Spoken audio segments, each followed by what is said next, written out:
Welcome into episode 4 of Zollipod. I'm your host, Preston Moore. I'm joined by my co-host, Carson. Carson, introduce yourself for our listeners. Hello, everyone. It's good to be back for episode 4. For some reason, I thought we were either on episode 2 or episode 8 this week. I feel like in the gap between our last episode and this episode has been the exact same. Yet I feel like we've grown so much.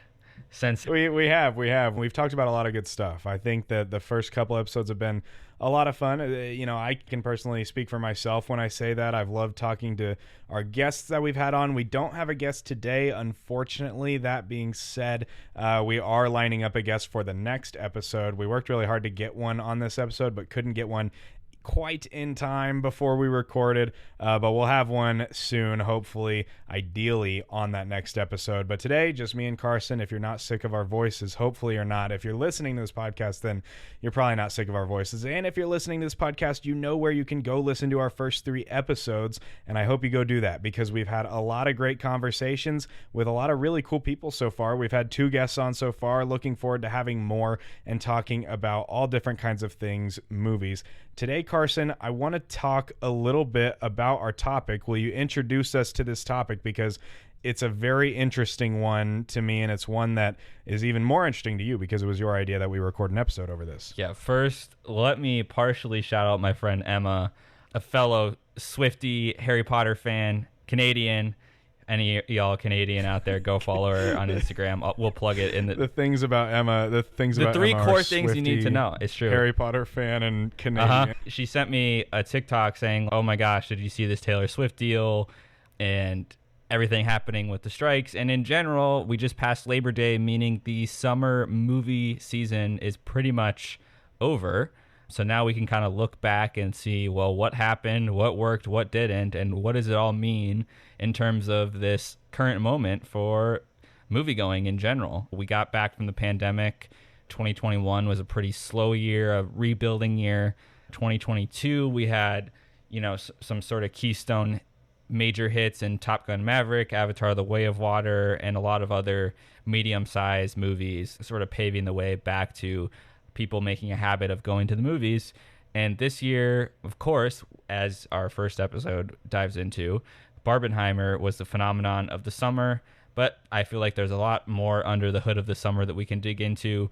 And of those things is some interesting new distribution that's happening and how these movies get to theaters and how the money is flowing different than the traditional studio model. We're seeing a lot more risk-taking in different ways than I would have expected this year. We'll get into it later. Partially that's Sound of Freedom. Nobody could have saw Sound of Freedom coming at the beginning of the summer. If you would have told me that the domestic total of Sound of Freedom would have outgrossed the domestic total of Fast and Furious 10, of Mission Impossible Dead Reckoning Part 1, of Indiana Jones, The Dial of Destiny. When you list those out, it's shocking to me, but it's true. When it comes to the case of Sound of Freedom, frankly, I think I heard more about it than Indiana Jones and the Dial of Destiny when that was a major IP coming back to the big screen for the first time in over a decade. 100%. We're looking back at this summer now, and we're seeing a lot of what people thought were going to be the big hits of the summer. I'm looking at Transformers. I'm looking at Little Mermaid. I'm looking at Elemental at first. The things that we expected to be the keystone hits of the last 10 years that have typically done the most business ended up not really doing so. Right. And instead, we saw Barbie break through, we saw Oppenheimer break through, and we saw Sound of Freedom break through, which came out to be a really interesting summer and sort of a different trend for audiences, I think. And I think it surprised me because, like you just said, I heard more about Sound of Freedom than I've heard about any other marketing for a movie in a long time. And it was from people that I typically don't talk about movies with. I don't know if that was your case too, but then I learned it was like a crowdfunding thing and you could pay it forward and buy somebody a ticket, right, someone that couldn't afford it, to go see it. That was a whole thing that sort of dominated the summer.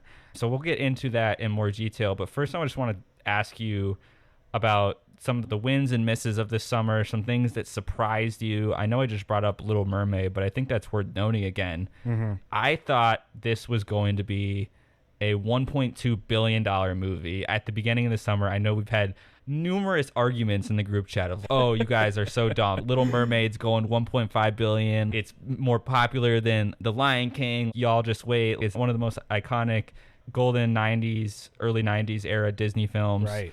And to do about 570 worldwide is kind of crazy to me. It kind of was flat out rejected in everywhere else but the United States. Does that shock you? It did, because whenever we looked at the box office, the summer box office slate back in early May, late April, when I was trying to decide what I thought would be the winner of the summer box office, Little Mermaid was my pick. I looked at everything coming out this summer, and obviously Barbie was by far the queen of the box office this summer by any metrics, however you look at it. But, you know, in the case of Barbie, I thought Barbie would be a little bit overshadowed by Oppenheimer, especially Oppenheimer taking those premium formats, which is something we'll talk about later. But I thought that Barbie and Oppenheimer would both do well, but I thought that they would also maybe kind of hurt each other. Turned out that was not the case at all. I thought The Little Mermaid had the most steam going for it. I thought The Little Mermaid had a major IP, obviously, as we know. It had stars in that film, an emerging star in Hal Bailey, who did a phenomenal job as well.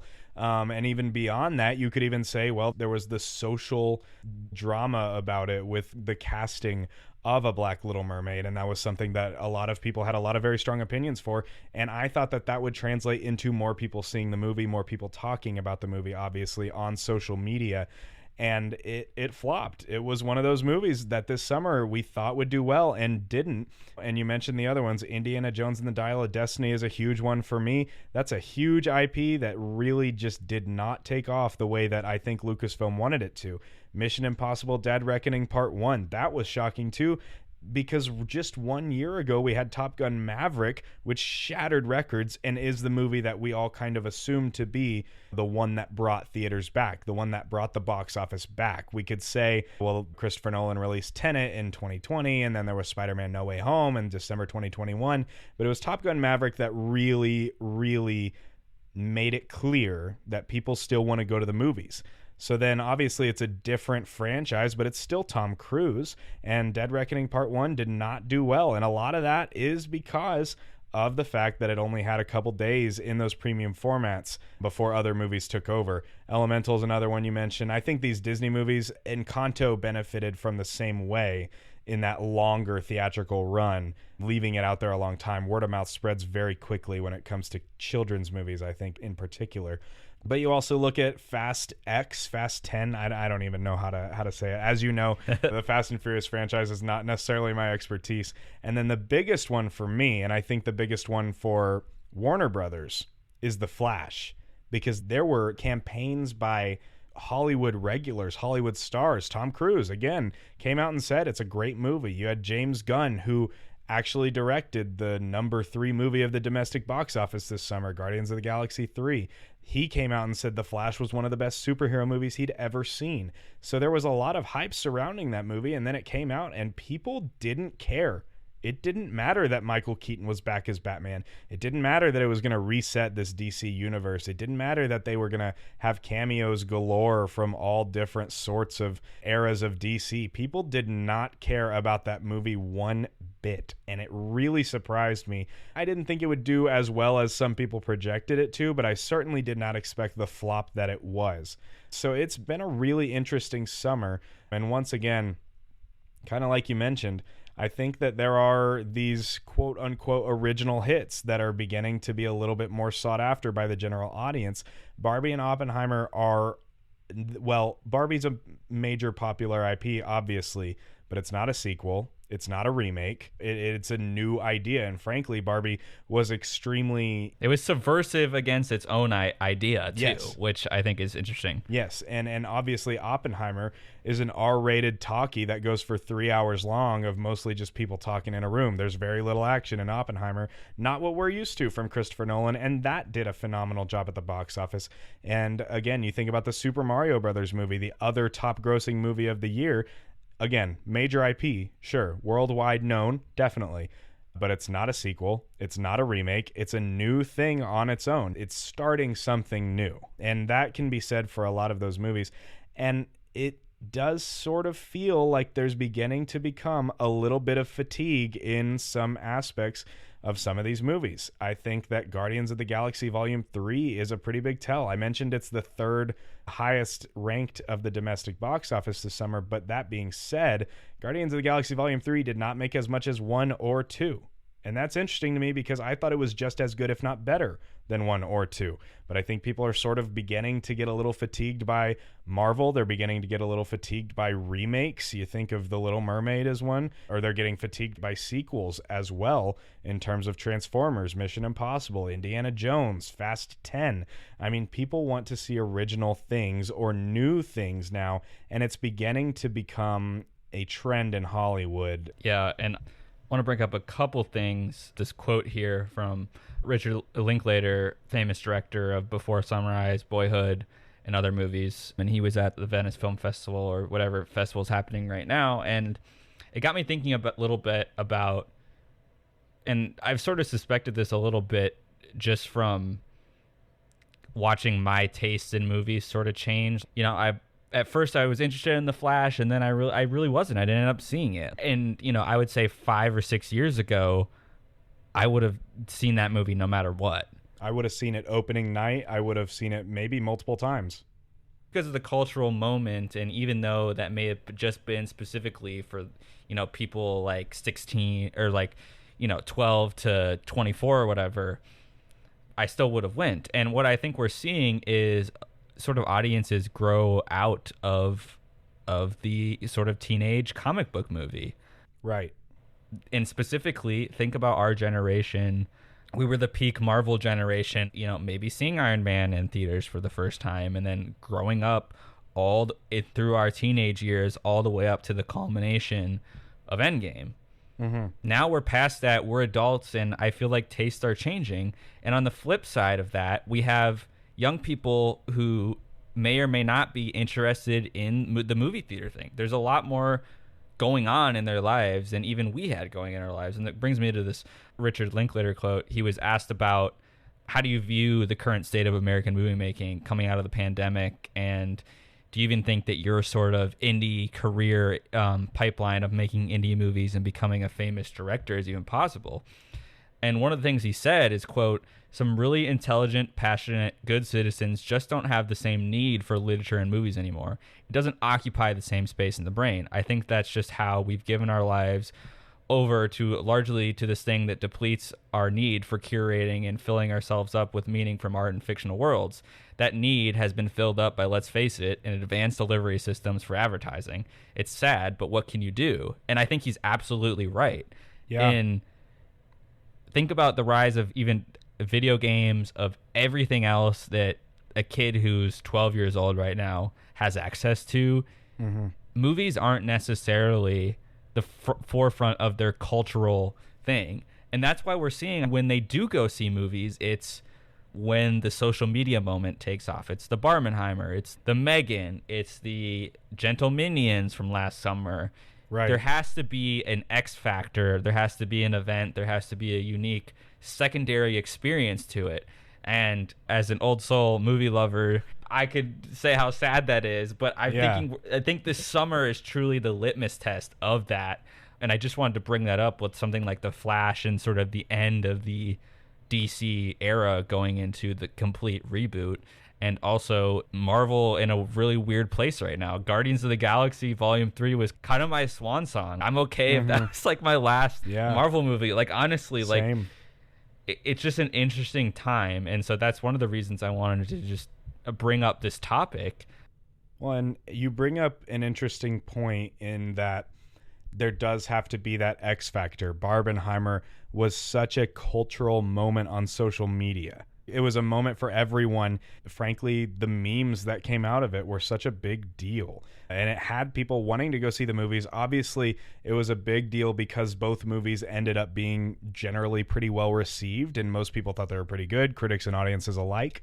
So that helped, obviously, word of mouth spread quite quickly with that. But also, it brings us to the next point that we wanted to talk about, which is just very recently, Taylor Swift announced that the Eras Tour concert film will be debuting in theaters next month in October. Tickets began flying off the shelves. I mean, people were so ready to see it. A lot of them, people who had already seen this show, people who went to this concert, who went to the Eras Tour. And it brings up an interesting point with the culture surrounding Taylor Swift and how huge of a star she is right now. There is that X factor now with the Eras Tour premiering in theaters. There is the X factor of this is going to be everywhere, and there may be, and this is another very interesting thing, there may be people recording the entire concert as if they're at a real concert in the theater. Is that something that's acceptable in normal movies? No. A lot of theaters will kick you out for it. But there may be that, and there may be fans singing along as if they're at a real concert, when again, you would not sing along if you went and saw The Lion King. If they re-released The Lion King, you wouldn't sing along to Hakuna Matata unless they told you it was a sing-along showing. So it's very interesting to me because it is sort of changing the way that we go to the theater, and this whole idea of how the industry is changing, and how obviously you mentioned Barbenheimer is a huge example of it, and these big movies that we thought would do well that ended up flopping this summer are a huge deal. And then you have the Taylor Swift Eras concert film, which that I think is just another very great example of how things are shifting. And frankly, I don't know where it lands. It's obviously not a narrative film, nor is it necessarily a documentary, but the Eras concert film may end up near the top of the box office for this entire year, especially in light of the strikes that are pushing a lot of big movies back. 100%. And let's start off with a few things. Like when you said breaking the roof in pre-sales, it quite literally is. Its first day in pre-sales beat The Force Awakens in its 24 hours in pre-sales. Let's just define how big that is. That is unbelievable. It was like 23 million just at AMC, and then like 37 million total for like all theaters in United States and Canada or something. Just incredible. And the other thing we haven't brought up with it yet is that she brokered a deal directly with AMC to distribute this movie, which is a big deal because she has so much leverage, because she funded the movie herself, because she probably wasn't getting the favorable percentages that she wanted for her and her team to get out of the typical box office split that a distributor would take from the profits after there's a split with the AMCs, the Regals, whatever. She said, well, I'm going to go to AMC myself and I'll make a distributing deal with them, and they'll get, X amount of extra dollars because AMC is the biggest theater chain in America. And a lot of people will be seeing this movie at an AMC, so they'll get the benefit of people buying popcorn, snacks, whatever. But she went right to the exhibitor and she said, what's the point of having someone who's distributing the movie? Why does she need Paramount, Warner Brothers, whatever, to put out a trailer, to deliver a digital file, to a thing, to do marketing? She is the marketing. Right. So I wanted to tie this also back to Sound of Freedom. So you have Taylor Swift fans going because they're so, charismatic for this experience. And this is sort of like Taylor Swift has wrapped her whole career into this experience. And it's not just about the concert. It's about the people going and doing the friendship bracelets and people traveling and going from different cities. And it's about community. The surprise songs, like the set list, all these different things of a community coming together. There's a lot more stuff interlinked than just going to a concert or just going to a movie. And with Sound of Freedom, there was the thing of raising awareness around child trafficking, and that was the big staple point of the movie. And then it was like, okay, now that you've seen this, can you spread awareness about child trafficking, pay it forward? So we had the social messaging saying it's not just about the movie. Now you need to do something. So it's like a call to action on the end of the movie. And then with Taylor Swift, the experience isn't just one thing. There's several ways to experience Taylor, and we can all do it together. And obviously for Taylor Swift fans that didn't get to go to how expensive her tickets are for, a stadium tour.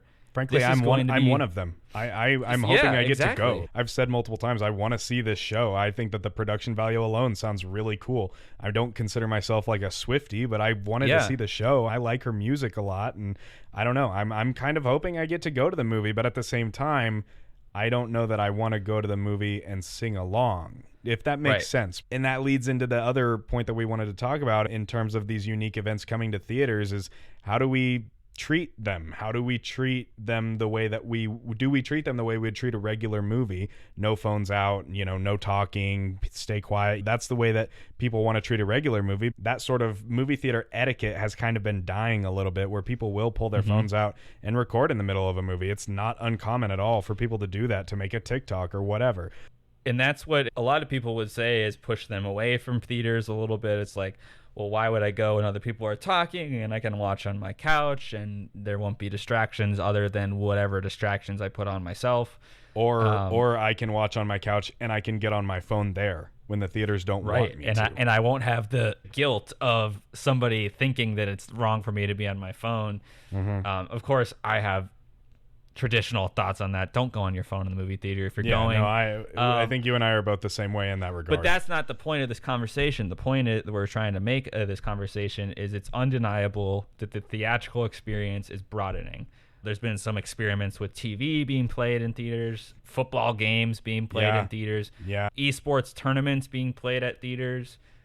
Do you think we're in the era where the space of the theater itself is going to start changing? Like, are there going to just be event theaters for Swifties to like properly jam out? You know what I mean? Like, are we going to reinvent the theater space and maybe there's a little bit more of a community space for like a Swiftie bar? I could just imagine like a Swiftie bar attached to the whole color scheme and whatever the tour is, whatever artist is there can like do this whole thing. Or maybe there's other things attached to theaters. I know there's been popularity of attaching, obviously, kind of games and dining connected to it.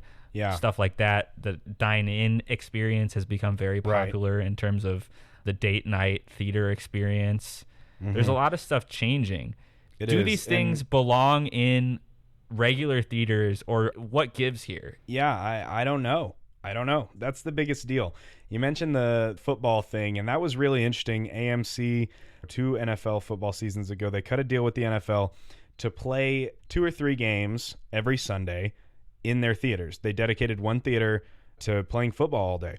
And I'm a big Dallas Cowboys fan, and I love going to the movies. We've talked about it before. I'm a sports reporter. I'm a big sports guy, and I'm a big movie guy. They're kind of my 2 favorite things. So when that was announced, I was like, this is awesome. This is perfect for me. I can't wait. I have to go see this Cowboys game because they're playing it at AMC. That is the coolest thing on the big screen, ever. baby. Like, on the big screen. I thought it was so awesome. And then I went, and I didn't enjoy it at all. I did not have a good time. I didn't like it. And I believe the Cowboys won. But even if they hadn't, and you still didn't like it. I still didn't like it. I didn't have a good time because what felt off about it?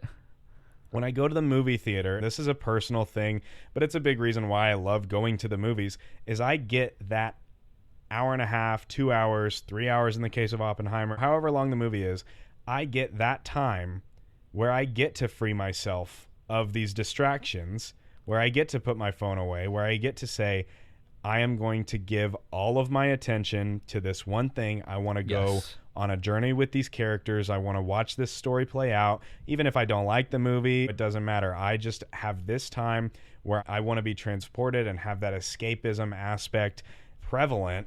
And obviously, if you're going to a football game, that's not the case. There were people cheering. There were people talking a lot, and I had my fun. And I know you like to live tweet and communicate with the other Dallas Cowboy fans. Right. Often in your 3rd or 4th quarter disappointment when you, I think you put out a tweet either today or yesterday of like, can't wait to let a football team dictate my mood for the next 16 weeks or whatever. For the next 4 months, my mood will be dictated by some random professional football team and a bunch of football players whom I've never met and likely never will, which is just kind of the way it is as a football fan. But I would 10 times out of 10, 100 times out of 100, rather go watch a Dallas Cowboys game at a sports bar than in a movie theater on a much smaller screen at a sports bar even. than in a movie theater. As a fan of movie theaters and as a fan of football, I did not enjoy it. I didn't want to go back, and they did more later on. I went to one of the first ones. They did more Cowboys games. I didn't go because I didn't want to. I didn't have a good time. It wasn't the same. It wasn't the same environment, and it is very interesting to think about these unique events that are coming to theaters because, and again, Taylor Swift is a huge, huge example of that.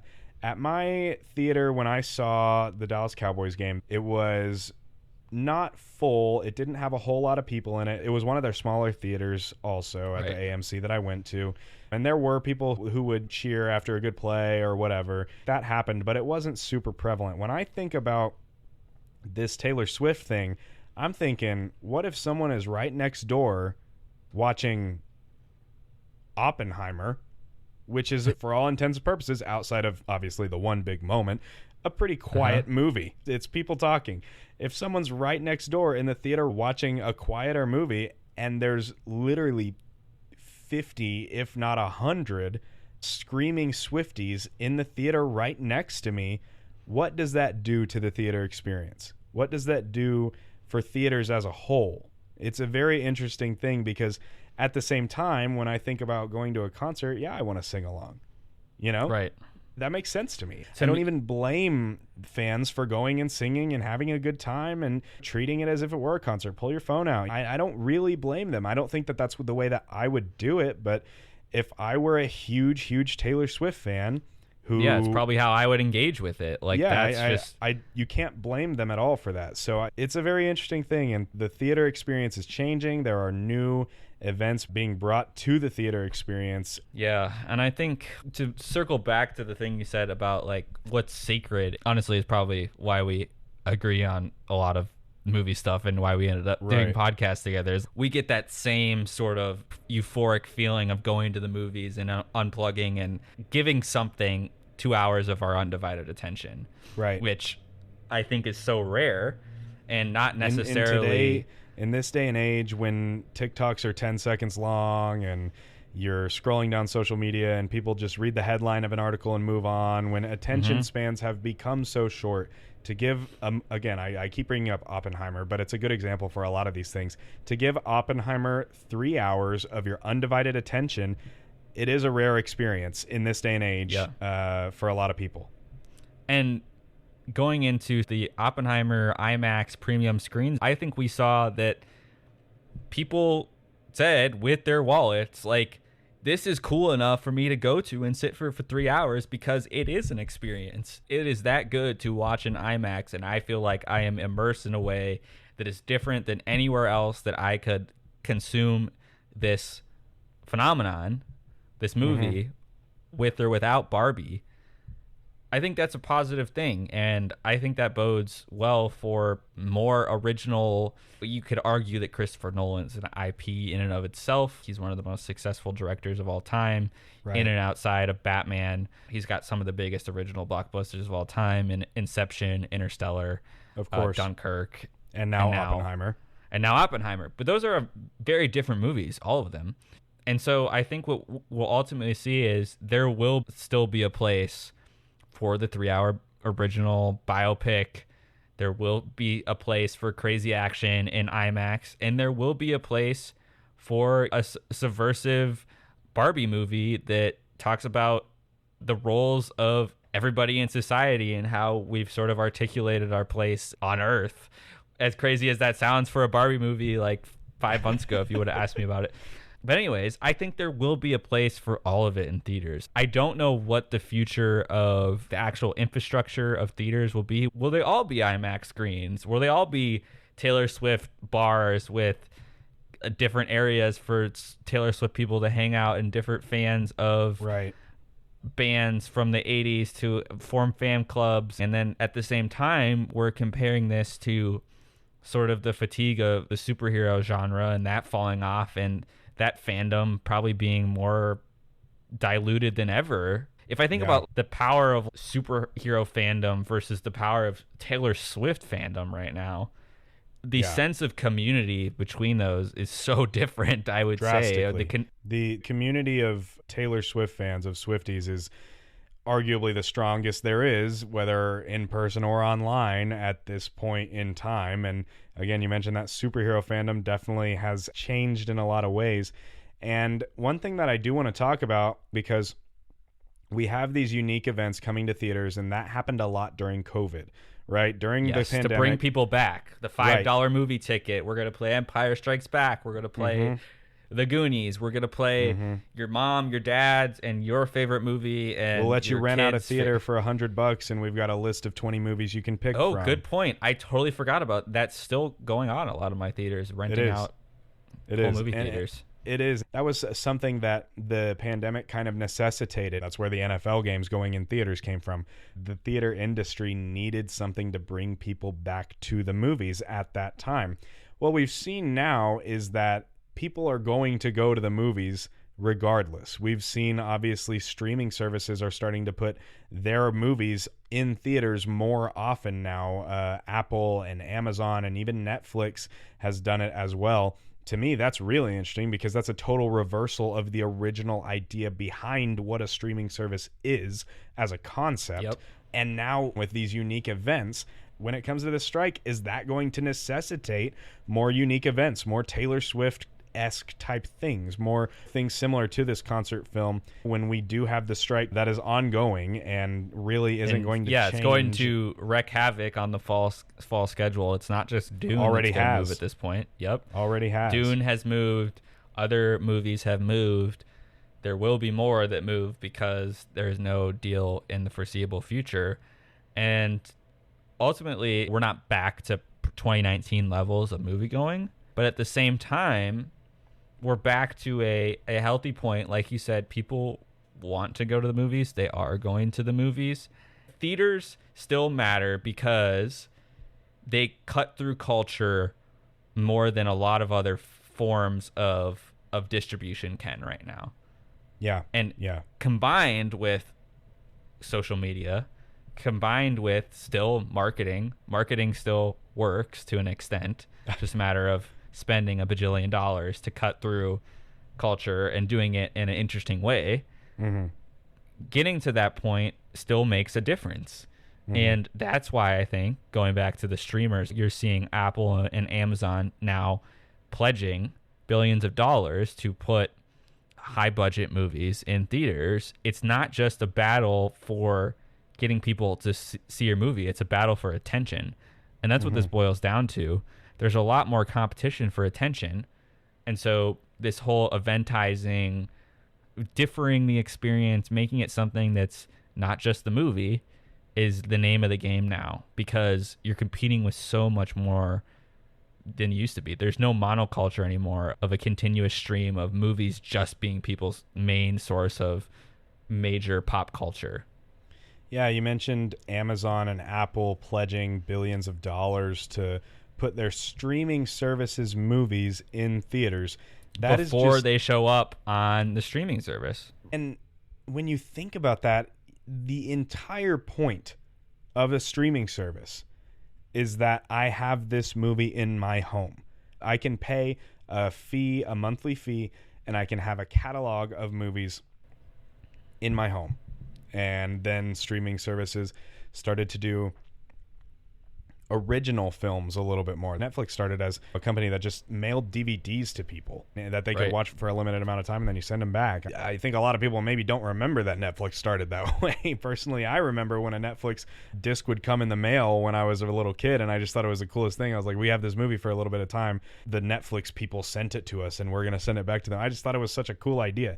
That idea is essentially dead. I'm pretty sure Netflix even discontinued it, but that goes back to the point of now Netflix is making their own movies, and now Apple is making movies. And when you think about that, that's really weird, because they're the ones that made iPhones and computers, and now they're making movies. Amazon started as a bookstore and became this online shopping powerhouse, and now they make movies. And these giant mega companies are making movies for their streaming services, but now they're releasing them in theaters, which is, again, a very abrupt reversal of the way that they operated in the pandemic, when Disney Plus was charging premium access to watch Black Widow Right, on the exact same $26 day. or whatever. Yeah, you can Jungle pay, Cruise. Remember Jungle Cruise? You can pay whatever you want to go see it in the movie theater, or you can pay $30 and have Black Widow or Raya and the Last Dragon or Trolls World Tour at home.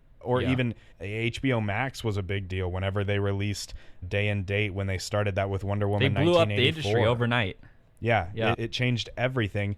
And now this is the exact opposite of that. I don't know if it's because it was a failure when they did that. I don't know if it's because people just still wanted to go to the theaters. I do think that's an aspect of it. I do think a lot of people did not shell out the premium access fee for Black Widow, for Raya and the Last Dragon. I think a lot of people would have rather seen that movie in a theater. But at the same time, it could also be an issue of sustainability is what I would say. Right. It would be an issue of, I think we're seeing, and this ties back into the strikes, a reckoning with the upheaval that companies have done to their business models in chasing Netflix.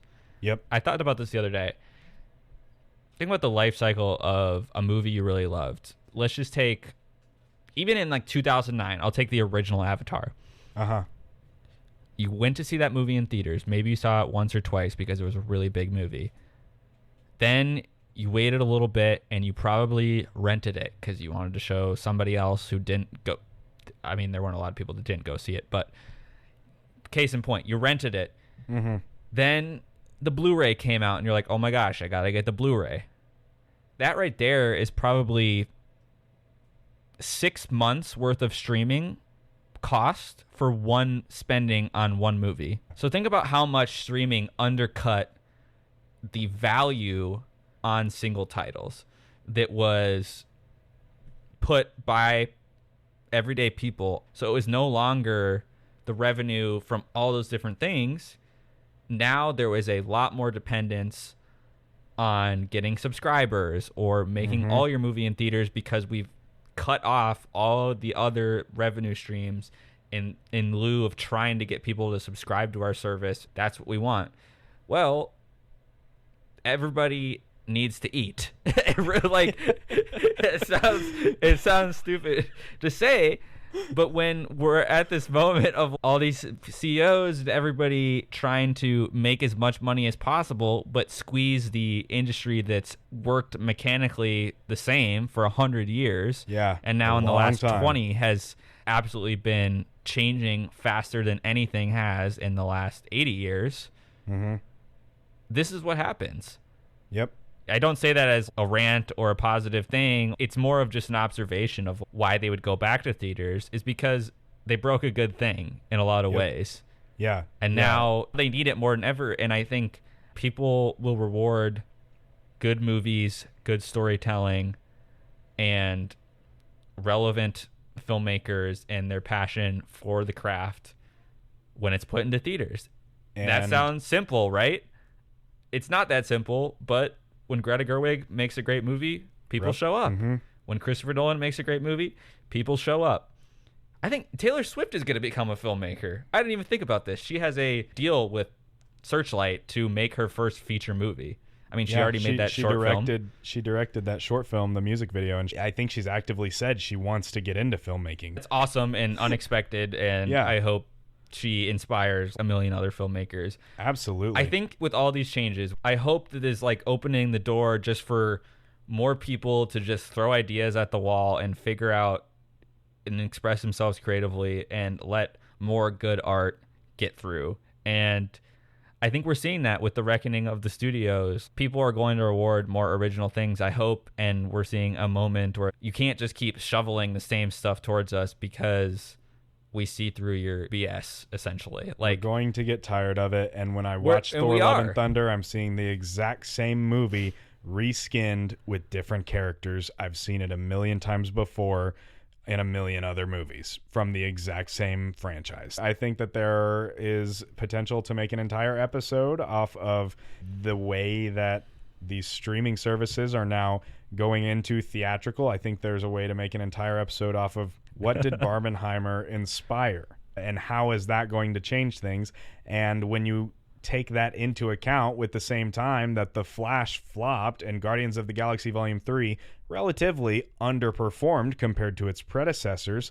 What does that mean for the future of this industry? And that's something that I'm sure we'll talk about on a future episode as well. This has been definitely a very interesting conversation for me. I am extremely interested in the future of the industry, and I know that streaming services just absolutely changed, quite frankly, everything about the industry. And it's very interesting to see all this happen, especially at the exact same time that I personally got into movies in 2019. That was the year that I fell in love with film beyond the Avengers, beyond the Spider-Man movies, beyond the Star Wars. 2019 was the year that I really became interested in filmmaking as well. So we'll see how it all happens. If you've listened, we really appreciate you listening. You can follow us on social media at Zollypod, ZOLLYPOD. We are on all social medias. Please follow us there so you can tune in to our last episodes. If you haven't heard them yet, they're very good. And we had a lot of fun making them. We hope you have a lot of fun listening to them. Carson, where can they find you on social media? You all can find me at The Film Carson on Twitter and Letterboxd, talking movies and questioning the future of all things that exist in the media sphere. Of all things that exist. And if you have, these are my favorite conversations. And just to wrap up, one last point. I love talking about this because I think it's important to figure out how we can preserve the good thing that we have, because there's a lot of moving forces, and I would love to be able to sustain cinema for the rest of my lives and everybody else's lives to keep this thing going, because I think it's truly been a remarkable thing that we all love. And if you got more questions about it, we want to talk about it, and we want to talk about them with people that are making a difference in the industry right now. So we're going to bring you some excellent guests coming up. And with that, Preston, take it away. Well, with that, you can find me on social media at Preston C. Moore on Twitter, Instagram, all of the above. And we can't wait to bring you some phenomenal guests like Carson mentioned. That is all we have. Thank you so much for listening. Once again, please subscribe wherever you get your podcasts. Turn on that bell icon so you get a notification when we give you a new episode. We can't wait to bring you episode 5. We will see you then, and we will see you at the movies.